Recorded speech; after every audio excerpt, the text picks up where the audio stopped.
Hello everyone, and welcome to another ideas video. This time round I'm going to be coming up with 10 ideas for GPS inspired mobile games that Nintendo could create. Some of these draw direct inspiration from Pokemon Go, but at the very least all of them involve you getting outside for some reason or another. I believe Nintendo has opened up something pretty big, something that's always been there, but only now it's got big enough for people to be interested. I've tried to keep to one entry per franchise, and as always I'd love to hear from you guys what you think of these ideas and any ideas of your own. So with that said, let's get on with the list. Number 10. Nintendogs. To me, Nintendogs is a no-brainer. The original Nintendogs was so successful on the DS because smartphones just weren't as big back then.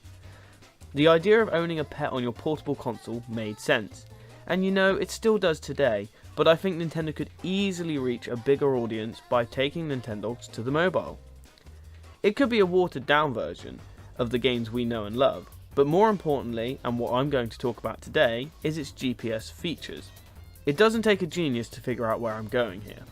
Walking your dog is a big part of owning a dog, and so having to actually walk around outside to keep your pup happy is the ultimate way to utilise GPS features. Along the way you could still pick up gifts like in the DS counterparts, and there could be meeting points at local parks or towns where your dog could meet and interact with other people's dogs. Imagine seeing your local park filled with virtual dogs. This is just a very basic premise of the idea, and I'm sure you guys could run with it. And to me, this is just part of the no-brainer that is adding Nintendogs to mobile. Number 9. Fire Emblem Clash. Nintendo has stated many times before that their mobile games will almost be a subpart of what they do best, their core hardware and software. So it makes complete sense that mobile games give you a taster of the full package. And that's kind of where I'm going with this Fire Emblem Clash idea. It's a very basic idea, but I think if done right, people would eat it up. So my thinking is, on the next big Fire Emblem game, you could create your own avatars, and you would level these up as normal via the game. But what if you could also hold their data on your mobile app? You could set out on a walk in the real world and find other players and pit your avatars head to head. Naturally this could cause some problems in large groups, so perhaps you could set up your character at designated points, i.e. Pokestops/gyms. Then you could come along and choose who you want to fight. The actual fighting could either be turn-based, which is my preferred idea, or some sort of touch integrated fighting system. You could also fight enemies along the way in a similar fashion to how Pokemon appear en route. Now all we need is an actual incentive to do this. Well, the obvious reasoning is exclusive items, weapons, money and leveling up your character on the go. I think this alone is a big enough reason to keep people gaming outside of their usual sessions. Fire Emblem has an app in development, and whilst I don't think it will be this, I am interested to know what it could be. Number 8. Metroid Clash. Okay, this is basically a redressed version of the Fire Emblem game, but I thought Nintendo could release these alongside each other, so that players could choose whether they want to level up a galactic bounty hunter or a sword-wielding warrior. Two very different options. In a world where Federation Force is an absolute adored game, it would make sense that the character would be a Federation troop. The reality is that game isn't getting too much love right now. But if a sequel ever happened, or it does take off, because let's be honest it still could, then this would be the best bet to go with. As with the above point, your incentive would be items, weapons and leveling up your character. But they could also use a complete different fighting system to keep it fresh from Fire Emblem.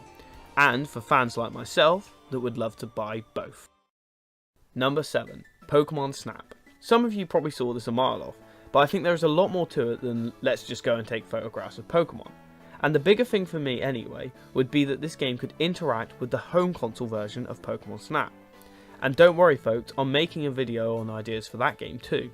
You would then in theory be able to play Pokemon Snap anytime and anywhere.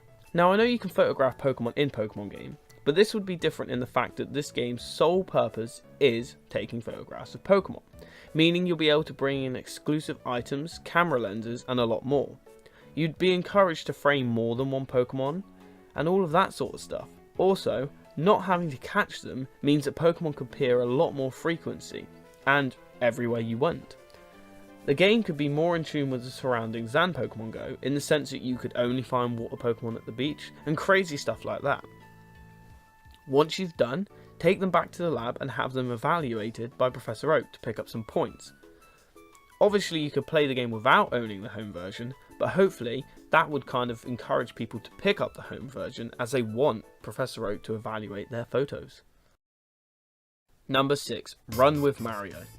Okay, the name is a bit lame, but it kind of sums up this idea.